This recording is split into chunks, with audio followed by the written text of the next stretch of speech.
खाड़ी क्षेत्र और पश्चिमी एशिया में फैले युद्ध और तनाव के बीच ईरान एक नई कूटनीति की जमीन तलाश रहा है। वो पाकिस्तान, जहां ईरान की मिसाइलें चल रही थी कुछ दिनों पहले तक, आज वहां ईरान के राष्ट्रपति रईसी के 3 दिन के पाकिस्तान दौरे के बाद एक साझा बयान जारी किया गया है ईरान पाकिस्तान का, जिसमें उन्होंने यूएन से अपील की है कि इजरायल के खिलाफ कार्रवाई की जाए। मध्य पूर्व में ईरान इजरायल के बीच तनाव अपने चरम पर है। इस बीच ईरान के राष्ट्रपति इब्राहिम रईसी ने 3 दिन का पाकिस्तान दौरा किया है और अब वो श्रीलंका पहुंचे हैं। तो दक्षिण एशिया की राजनीति में एक नई हलचल है। पाकिस्तान दौरे में क्या क्या हुआ ये पहले एक बार देखते हैं। पाकिस्तान जो दौरा था ईरान के राष्ट्रपति का, उसमें पाकिस्तान और ईरान के बीच 8 अहम करार हुए हैं। सबसे दिलचस्प है आतंकवाद को बढ़ावा न देने का करार। इस्लामाबाद में एक विशेष आर्थिक क्षेत्र बनाने की बात हुई है। इसके अलावा ईरान पाकिस्तान में कारोबारी, राजनीतिक और सांस्कृतिक मोर्चों पर भी कई समझौते हुए हैं। ईरान की इस पाकिस्तान यात्रा से सबसे ज्यादा अगर कोई परेशान है तो वो अमेरिका ने पाकिस्तान को चेतावनी दी है कि वो ईरान के साथ रिश्ता न रखे। हाल ही में अमेरिका ने ईरान पर पाबंदियां बढ़ाई हैं। अमेरिका ने पाकिस्तान को भी चेतावनी दी है कि उस पर पाबंदी लगाई जा सकती है। अमेरिका का कहना है कि वो खतरनाक हथियारों की खरीद फरोख्त रोकने के लिए प्रतिबद्ध है। उसका आरोप है कि बेलारूस में पीआरसी नाम के संगठन को ऐसे हथियार बेचे गए हैं। ईरान की कूटनीति पाकिस्तान तक सीमित नहीं है। बहुत दिलचस्प है कि इब्राहिम रईसी आज श्रीलंका पहुंच गए हैं और उन्होंने तमाम पड़ोसी देशों के साथ अच्छे रिश्तों की बात की है। रईसी का श्रीलंका दौरा बहुत सारे मायनों में बहुत महत्वपूर्ण है। रईसी 16 साल में श्रीलंका जाने वाले पहले ईरानी राष्ट्रपति हैं। इसके पहले 2008 में महमूद अहमदीनेजाद श्रीलंका गए थे। श्रीलंका ईरान में भी 5 समझौतों की बात हुई है, जिसमें $514 मिलियन का हाइड्रो पावर प्रोजेक्ट शामिल है। ईरान की ये नई कूटनीतिक पहल दरअसल पूरे दक्षिण और पश्चिम एशिया के लिए एक अलग मायने रखती है, एक अलग अहमियत है। इसका एक सिरा चीन से जुड़ता है, जो ईरान और पाकिस्तान दोनों के करीब है, और दूसरा सिरा भारत से। अच्छी बात यह है कि ईरान ने कश्मीर के मुद्दे पर पाकिस्तान में एक तरह से भारत का साथ दिया। रईसी के दौरे पर पाकिस्तान ने कश्मीर का मुद्दा उठाने की कोशिश की, लेकिन रईसी ने कश्मीर का जिक्र नहीं किया। उन्होंने इसकी जगह गजा पट्टी में हो रहे दमन पर चिंता जताई। इसके पहले एक जहाज पर कब्जे के बाद फंसे हुए भारतीयों को ईरान ने आजाद बताया और कहा कि वो जहाज के कैप्टन की इजाजत से कहीं भी जा सकते हैं। तो सूरत यह है कि इजरायल पर हमास के हमले के बाद पश्चिम एशिया में जो युद्ध और राजनीतिक भूचाल शुरू हुआ, वो अब दक्षिण एशिया में नए संबंध जोड़ रहा है। भारत के संबंध इजरायल और ईरान दोनों के साथ अभी बेहतर हैं, लेकिन इस कूटनीतिक खेल के जो 2 अहम खिलाड़ी हैं, चीन और पाकिस्तान, उनके भारत के साथ संबंध अच्छे नहीं हैं। दक्षिण एशिया की इस कूटनीति में भारत की क्या जगह है, क्या संभावनाएं हैं, चुनौतियां हैं भारत की, इस पर बातचीत करेंगे। और हमारे साथ इस पर बातचीत के लिए जुड़े हैं पश्चिम एशिया मामलों के जानकार कमर आगा। ईरान की इस पहल को आप कैसे देखते हैं? इस पूरे तनाव के बीच पाकिस्तान के साथ दोस्ती का हाथ बढ़ाना, और न सिर्फ पाकिस्तान बल्कि श्रीलंका, एक नए रिश्ते जोड़ने की कोशिश में दिख रहा है ईरान।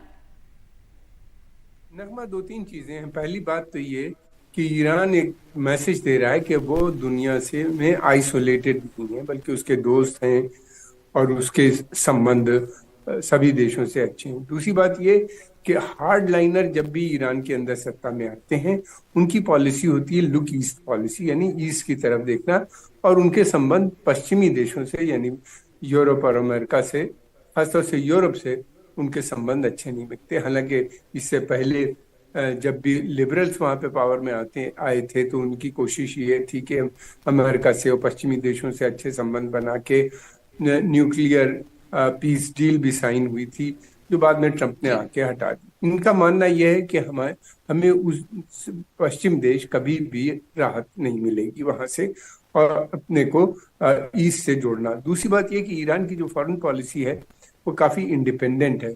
उनके रिश्ते पाकिस्तान से भी हैं, चाइना से भी हैं। तो दूसरी तरफ जैसा आपने बताया, भारत के साथ भी बहुत अच्छे संबंध वो बनाना चाहते हैं। जिस प्रकार का के वो डील चाइना से करते हैं, उसी प्रकार की डील वो भारत को भी ऑफर करते हैं। भारत के साथ भी, भारत उनके साथ चाबहार पोर्ट बना रहा है जो कि बहुत इम्पोर्टेंट है। हमारा गेटवे होगा सेंट्रल एशिया जाने में। चाबहार पोर्ट जो है ये ये ईरान का एक इम्पोर्टेंट पोर्ट बन रहा है। आपको याद होगा अभी कुछ समय पहले इसी पोर्ट के पास सिस्तान प्रोविंस में, जी। बलूचिस्तान प्रोविंस में पाकिस्तान ने अटैक के आतंकवादी जैश-ए-अदल का कुछ अटैक भी हुए थे, कुछ आतंकवादी जिसमें बाद में मारे गए, फिर टेंशन भी हो गया। पाकिस्तान ईरान के संबंध अच्छे नहीं चल रहे थे क्योंकि पाकिस्तान बार बार, पाकिस्तान में जो आतंकवादी तो संगठन है वो ईरान जी, कमर नागा साहब, के यहाँ पर एक सवाल आपसे जोड़ दूं कि पाकिस्तान ईरान के जो रिश्ते अच्छे नहीं चल रहे थे, हमने सिस्तान प्रोविंस में देखा कि कैसे मिसाइलें एक दूसरे पर दागी जा रही थी।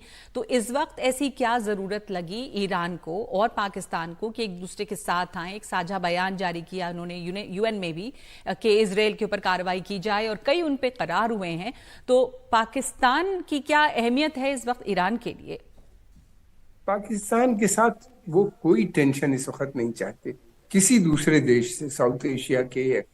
उनका इस वक्त पूरा कंसंट्रेशन जो है वो गाजा और इसराइल के ऊपर है। तो वो बाकी सभी देशों से, उनके सऊदी अरबिया से भी उन्होंने अच्छे रिश्ते बना लिए हैं और उनकी एम्बेसीज भी दोनों देशों की एक दूसरी जगह पे खुल गई है और ट्रेड और कॉमर्स की भी बातचीत चल रही है कि जल्दी ही शुरू होगा। तो वो इस समय पूरा उनका जो कंसंट्रेशन है वो वेस्ट एशिया पे है, खासतौर से गाजा और इसराइल के ऊपर। वो पाकिस्तान, दूसरी बात ये कि पाकिस्तान के साथ उनके हमेशा से जो रिश्ते हैं कभी बहुत अच्छे नहीं रहे, कुछ दिनों तक रहते हैं। इस्लाम के नाम पे वो जाते हैं, कोशिश करते हैं बनाने की, फिर पाकिस्तान से आतंकवाद उनके यहाँ भी आता है। पाकिस्तान की जो नीति है, जब उसको अमेरिका को खुश करना होता है तो ईरान बॉर्डर पे वो टेंशन जी, आतंकवादी लेकिन संगठनों की मदद से करा देता जी है। इस तरह जी, की पर हरकतें इस पाकिस्तान वक्त जो करता है। पाकिस्तान ईरान साथ में आ रहे हैं, एक तरह से अमेरिका बहुत परेशान है इससे। अमेरिका ये भी कह रहा है कि जैसे ईरान पर तो बहुत प्रतिबंध लगाए उन्होंने, पाकिस्तान पे भी प्रतिबंध लगा सकता है और ये दोस्ती अमेरिका को पसंद नहीं आ रही है। बिल्कुल आपने सही कहा। अमेरिका बिल्कुल, अगर पाकिस्तान से ईरान के अच्छे संबंध हो जाते हैं तो फिर इस क्षेत्र से पाकिस्तान बिल्कुल बाहर होगा। और इसमें चाइना का एक बहुत बड़ा रोल है। चाइना ने भी पाकिस्तान के ऊपर काफी प्रेशर डाला है और ईरान से भी अपील की है कि वो इस मध्यस्थता की है, बल्कि दोनों देशों के बीच में, कि आप अपने रिश्ते अच्छे बनाएं। और ईरान भी नहीं चाहता कि इस सफाई कोई टेंशन हो। वो एक चाइना हमेशा चाहता है कि एक एक्सिस बन जाए चाइना, ईरान, पाकिस्तान जी। की, मगर ईरान भारत का साथ नहीं छोड़। ये बहुत अहम है जो आपने यहाँ पर जिक्र किया कि जब ईरान के राष्ट्रपति गए पाकिस्तान और कश्मीर का मुद्दा अगर उठा तो वहां पर उन्होंने एक तरह से भारत का साथ दिया और उन्होंने बात जो है वो गाजा पट्टी पे की, वहां पर हो रहे दमन पर की। कश्मीर का जिक्र उन्होंने नहीं किया। तो ईरान और भारत का साथ जो है वो कितना मजबूत है? भारत की ईरान से भी अच्छे रिश्ते हैं अभी, इसराइल से भी अच्छे रिश्ते हैं अभी। जी, वो इसीलिए उन्होंने कश्मीर का जिक्र नहीं किया। और वो बिल्कुल, हालांकि पाकिस्तान की तो हमेशा से सियासत रही है कि कश्मीर के मसले को कभी रीजनल लेवल पे, बायलैटरल लेवल पे जितने भी इश्यूज होते हैं उसमें इस मसले को उठाते हैं। लेकिन प्रेसिडेंट रईसी ने कश्मीर के मसले पे बोलने से इनकार कर दिया। और वो ईरान का फिलहाल जो स्टैंड है वो यही नजर आता है कि ये बायलैटरल इशू है, आप लोग आपस में बातचीत के माध्यम से मसलों को हल करें। और इस मसले में जी वो ज्यादा बोलते हुए नजर नहीं आते। जी। और तो ये अब है कि वो, जी जी, जी, अब ये पाकिस्तान से आगे बढ़कर पाकिस्तान पहुंचे, वहां की कूटनीति समझ में आ रही है। अभी किसी भी मुल्क से टेंशन नहीं चाहता ईरान, पूरा फोकस उसका वेस्ट एशिया पे है।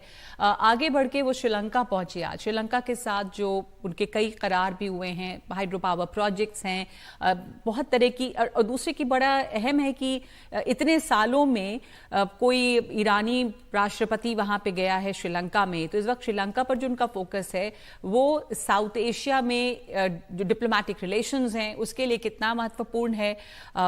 यहाँ पे अगर हम भारत की भी बात करें तो अगर श्रीलंका की बात करते हैं तो चाइना भी इस तस्वीर में, इस बड़े पिक्चर में चाइना का भी एक रोल है। लेकिन चाइना और पाकिस्तान दोनों से ही भारत के रिश्ते अच्छे नहीं हैं, इधर ईरान से भारत के रिश्ते अच्छे हैं। ये कैसे आप देख रहे हैं इसको प्ले आउट होता हुआ, ये डिप्लोमेटिक इक्वेशन यहाँ पे, या एक चेस बोर्ड जो यहाँ बिछी है साउथ एशिया में? ईरान की एक पॉलिसी है किसी भी सूरत से अमेरिका के को इस पूरे क्षेत्र में कमजोर बनाना, इस पूरे क्षेत्र में अलग हटाना। और चाइना की भी मोर और लेस यही पॉलिसी है। कन्वर्जन ऑफ इंटरेस्ट नजर आता है यहाँ के ऊपर। वो न केवल श्रीलंका बल्कि उसके अलावा भी वो जो साउथ ईस्ट एशिया के दूसरे मुल्क हैं, मलेशिया, इंडोनेशिया या और भी दूसरे देश हैं जो नॉन मुस्लिम देश भी हैं, उनके साथ भी उसकी कोशिश लगातार बनी हुई है कि अच्छे संबंध बना ले। कितनी कामयाबी मिलेगी आने वाला समय बताएगा, लेकिन यह है कि वो लुक ईस्ट पॉलिसी के तहत ये बहुत इंपॉर्टेंट उनका क्षेत्र हो जाता है। मालदीव भी उनके लिए अच्छा है। मैं समझता हूँ कि अगर ईरान श्रीलंका या मालदीव या दूसरे देशों में जाता है तो कम से कम वो भारत विरोधी अभियान जो इन देशों में पाकिस्तान और चाइना का चलाता है उसको न्यूट्रलाइज करने में इसका इस्तेमाल किया जा सकता है या मदद कर बहुत सकता अहम है। पॉइंट है कि जो भारत विरोधी एजेंडा जो कम से कम चीन पाकिस्तान यहाँ चलाते हैं इन देशों में, उसको न्यूट्रलाइज करेगा ईरान। तो आखिरी सवाल के ईरान जो है वो जो इस वक्त साउथ एशिया में अपने डिप्लोमेटिक रिश्ते मजबूत कर रहा है, भारत के लिए यहाँ पर आप क्या संभावनाएं देखते हैं? पॉसिबिलिटीज, भारत की क्या जगह है यहाँ की कूटनीति में? चैलेंजेस क्या हैं भारत के लिए? बड़े चैलेंज, इसलिए कि हमने देखा कि अब मालदीव के अंदर जिस तरीके से भारत विरोधी जो वहाँ पे ग्रुप है वो सत्ता में आ गया, प्रेसिडेंट मोहम्मद मोइजो, और वो उन्हीं ने आते ही प्रो चाइनीज स्टैंड लेना शुरू कर दिया। श्रीलंका में तो खैर भारत ने काफी हद तक न्यूट्रलाइज कर दिया है उनको, भारत से वो अच्छे संबंध बनाए में है। और फिर उसके अलावा और जो दूसरे देश हैं, हमारे लिए जो समस्या है वो चाइना पाकिस्तान बनी हुई है। दूसरी बात नगमा ये है कि भारत के रिश्ते इन देशों से बहुत पुराने हैं, जी। से अलग नहीं किया जा सकता। भले कुछ समय के लिए हमने देखा, कई बार ऐसा हुआ कि श्रीलंका में 5 साल प्रो इंडियन गवर्नमेंट रही तो फिर उसके बाद प्रो चाइनीज गवर्नमेंट आ गई। मालदीव में भी यही रहा। चाइना नई एंट्री है इस पूरे क्षेत्र के अंदर, जैसे कि भारत जो है हजारों साल से इनके संबंध। बिल्कुल बिल्कुल जी। आपकी आवाज़ नहीं आ रही है इस वक्त बरागा साहब। जो आपने बात बताई आखिरी कि भारत के लिए यहाँ पर चैलेंजेस भी काफ़ी हैं, लेकिन ये है कि ईरान की जो मौजूदगी और इन देशों के साथ ईरान के जो रिश्ते हैं, ईरान के संबंध हमेशा भारत से अच्छे रहे हैं और ईरान के इन देशों से जो रिश्ते हैं उसमें भारत की काफ़ी अहम भूमिका है इस वजह से भी। और भारत की खुद अपने रिश्ते साउथ एशिया के तमाम मुल्कों से बहुत ऐतिहासिक रहे हैं, एक सांस्कृतिक उसमें मजबूती भी रही है जो भारत के रिश्ते को एक अलग आयाम देता है। बजाय अगर हम इसको इस कॉन्टेक्स्ट में देखें कि चीन के साथ किस तरह के रिश्ते हैं, चाहे वो श्रीलंका हो या मालदीव्स हो, श्रीलंका और मोल्डोवा ने कहा क्या था, ये बयान उनका क्या था, आपको सुनाते हैं। Let me tell you, in America, there is an inheritance tax. So if, let's say, one has $100 million worth of wealth, and when he dies, he can only transfer probably 45% to his children. 55% is grabbed by government. Now that's an interesting law. It says, you in your generation made wealth, you are leaving now, you must leave your wealth for public. Not all of it, half of it, which to me sounds fair. In India, you don't have that. If somebody is worth 10 billion and he dies, his children get 10 billion. Public get nothing. And law says you get half of it, public gets half of it. So these are the kind of issues people will have to debate, discuss.